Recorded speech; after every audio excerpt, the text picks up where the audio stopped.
Hi my dear students, welcome to my biology class. In the previous sessions, we have learned about the structure and properties of DNA and the search for genetic material and its related experiments. Today we are going to learn about a new topic, that is replication.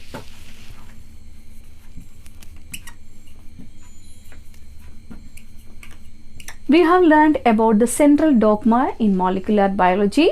It states that the genetic information always flow from the DNA to mRNA by transcription, and from the mRNA it goes to the protein by translation. Here the DNA is able to replicate.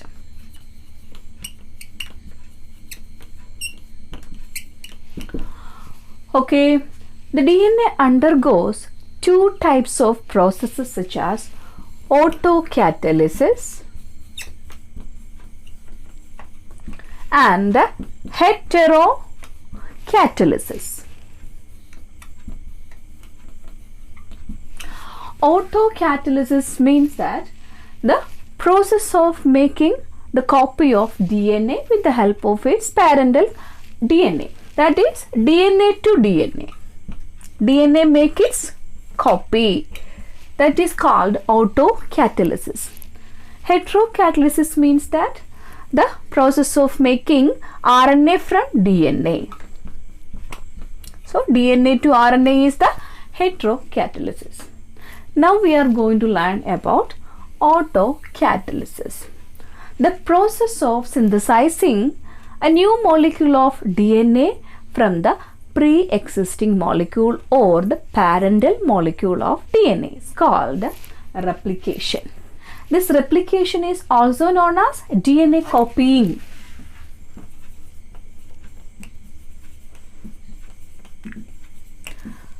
This replication or DNA copying and cell division are highly coordinated.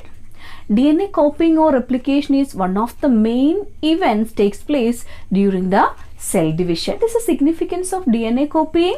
DNA copying ensures the same number of chromosome of the parent in the progeny.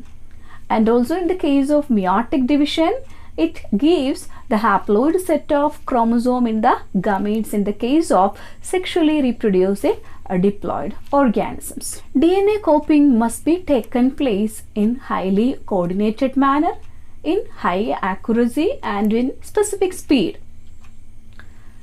If any errors occur during DNA copying or DNA replication, it leads to chromosomal disorders or genetic abnormalities. After the process of DNA copying or replication, if cytokinesis does not happen, it leads to the formation of the double set of chromosome in the progeny cell. That leads to polyploidy condition, one of the chromosomal abnormalities. So DNA copying or replication is very important. It is one of the important events that takes place during cell division. When does it take place? Replication takes place during the S phase of the cell cycle. S phase, synthesis phase.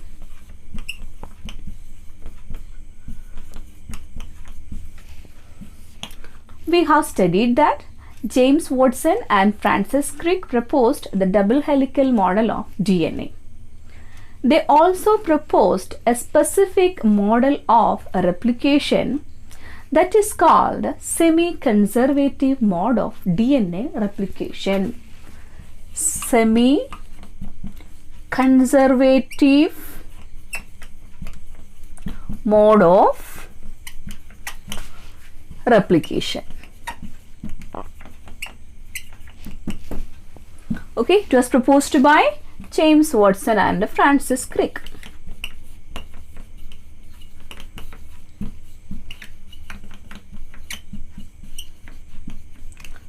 The next topic is semi-conservative DNA replication. We have learned that DNA is double-stranded structure. If one strand is having 5' to 3' polarity, the other strand will have 3' to 5' polarity. So these two strands are anti-parallelly oriented. Suppose this is the parental DNA molecule. It can produces its copy like this.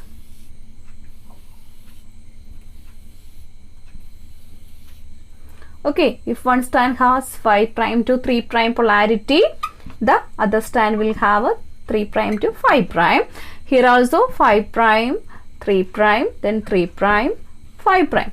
So this is the way it produces two exact copies of its parental molecule.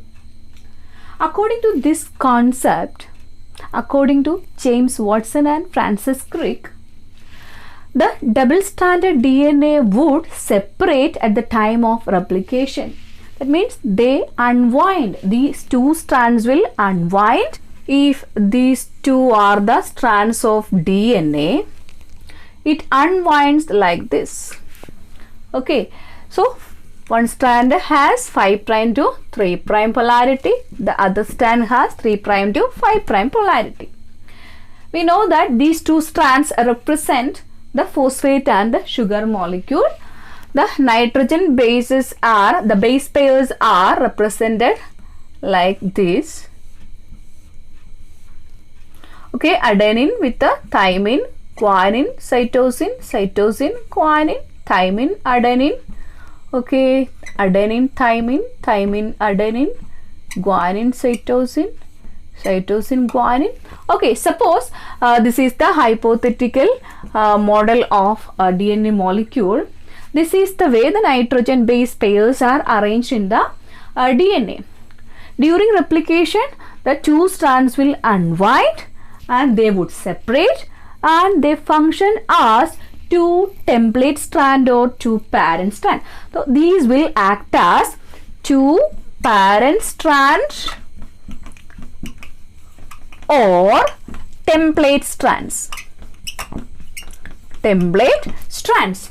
That means each strand is able to produce its complementary strand. Okay, suppose if the nitrogen bases like this, adenine, thymine, guanine, cytosine, like this, it is able to synthesize its copy.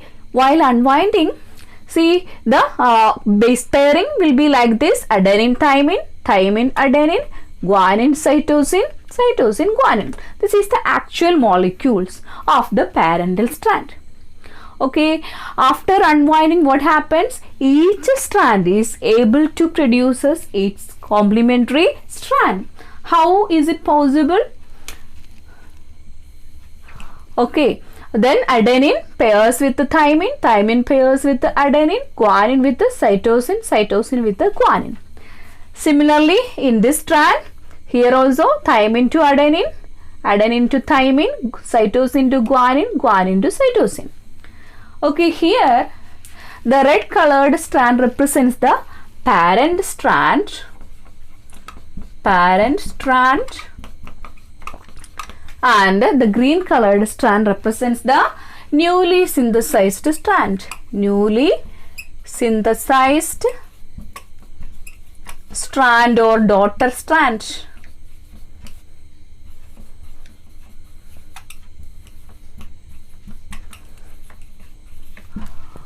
Okay, according to these concepts, what is the result? The newly synthesized DNA molecule will have one parent strand and one newly synthesized strand, which is complementary to the parental strand. Okay, so here also you can look at that one is parallel strand, the other one is the complementary strand, that is newly synthesized or daughter strand. That is a concept of semi-conservative mode of DNA replication. What is meant by semi-conservative mode of replication? During replication, the DNA strands would separate and would act as parental strand, and each parental strand is able to produce its complementary strand. so that the newly synthesized DNA molecule will have one parent strand and one newly synthesized strand or daughter strand. The experimental proof for the semi-conservative DNA replication was given by Matthew Meselson and Franklin Stahl in 1958. They used E. coli bacterium because the semi-conservative DNA replication was first shown in E. coli bacterium. Later it was shown in higher organisms like plants, even in human cells. They used E. coli bacterium and also certain types of solutions. Now let's familiarize with the materials that were used during this experiment. Then the organism was E. coli bacterium.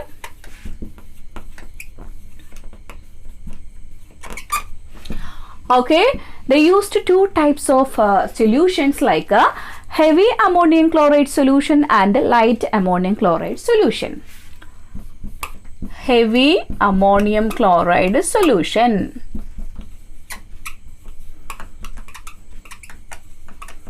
and light ammonium chloride solution.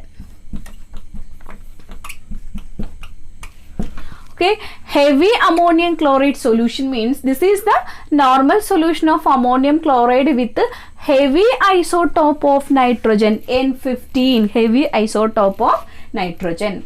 Here normal ammonium chloride solution means here the nitrogen is a normal element, so that it is called as light ammonium chloride solution or normal ammonium chloride solution. And they used one more solution, that is cesium chloride.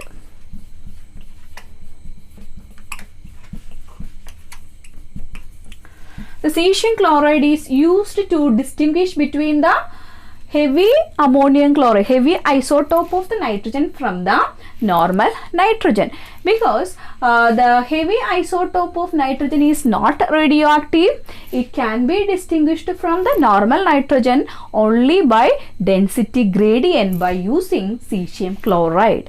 That's why they used cesium chloride to distinguish between these two types of nitrogen.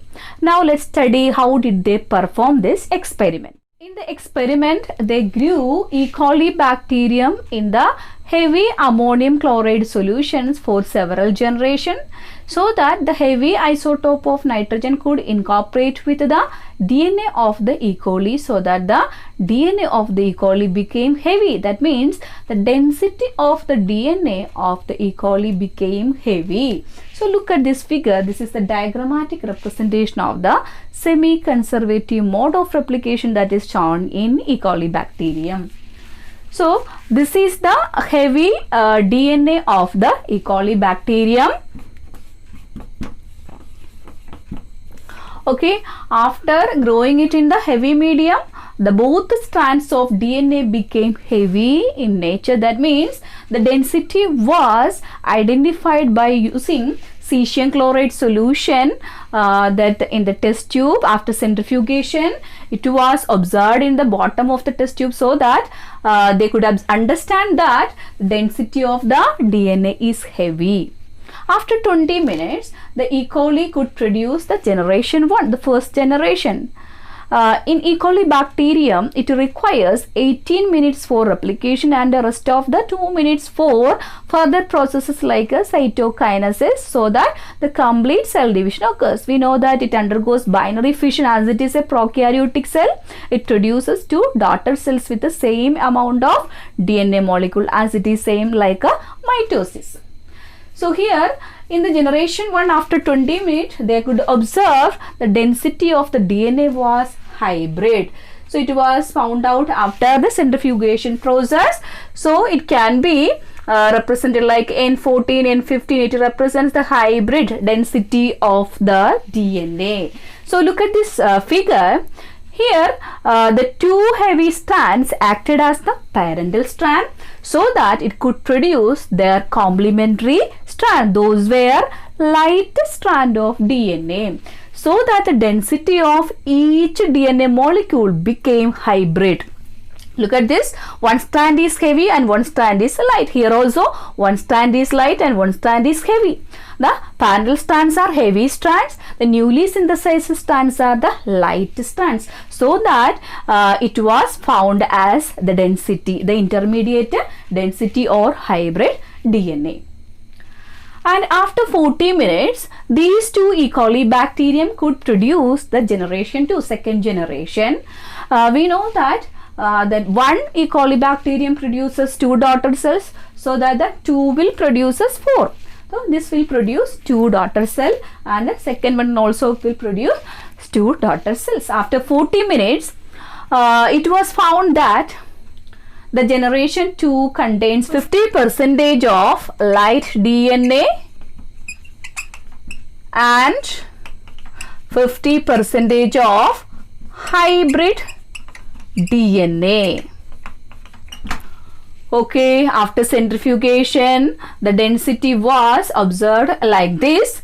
The light DNA was observed at the top of the test tube, and the hybrid, the intermediate DNA was, the density of the intermediate DNA was observed in the middle of the test tube after centrifugation with the cesium chloride solution. Look at these diagrams. These are 4 different types of E. coli bacteria, and here from the parental strand, each strand acted as the template strand for synthesizing a new molecule, a copy or complementary strand. So from this bacterium, it produces these 2. Okay, so the red strand acts as one parental strand here, the light strand act as the parental strand here, so that it could produce 2 complementary strands which were light, so that one is appeared as completely light DNA, the second one is appeared as hybrid DNA. The same thing happened in the case of second E. coli bacterium. One bacterium with a hybrid DNA, the next bacterium was with a light DNA. Here also each strand of the that parental E. coli bacterium acted as the template strand here. Here also the newly synthesized strands were light one, so that here also it could observe hybrid DNA, one hybrid DNA, one E. coli with a hybrid DNA and one E. coli with a light DNA, so that there was 50% light DNA, that means E. coli with a light DNA, and another 50% E. coli with a hybrid DNA. It shows that when it goes to the next generation, what may happen, the percentage of the hybrid DNA decreases, the more percentage of light DNA may occur in the succeeding generation. After 40 minutes, it was observed that there was 50% light DNA and 50% hybrid DNA. What will be the result after 60 minutes in the third generation? Of course, the light DNA would increase from 50% to 75%, and the hybrid DNA, the percentage of the hybrid DNA would be decreased from 50% to the 25%. Okay, then again in the fourth generation, after 80 minutes, 12.5% will be increased, so that it will be 87.5% light DNA. So at the same time, what happens, the percentage of the hybrid DNA would reduce from 25% to 12.5%, so that when it goes to the next generations, the percentage of light DNA increases, then the hybrid DNA will decrease. Here in all generations, the newly synthesized DNA consists of one parent strand and a newly synthesized strand or daughter strand. That was the concept of semi-conservative mode of replication proposed by James Watson and Francis Crick. Similar experiments were conducted in the same year by Taylor and his colleagues in Vicia faba or faba beans. They used radioactive thymidine to understand the semi-conservative mode of DNA replication.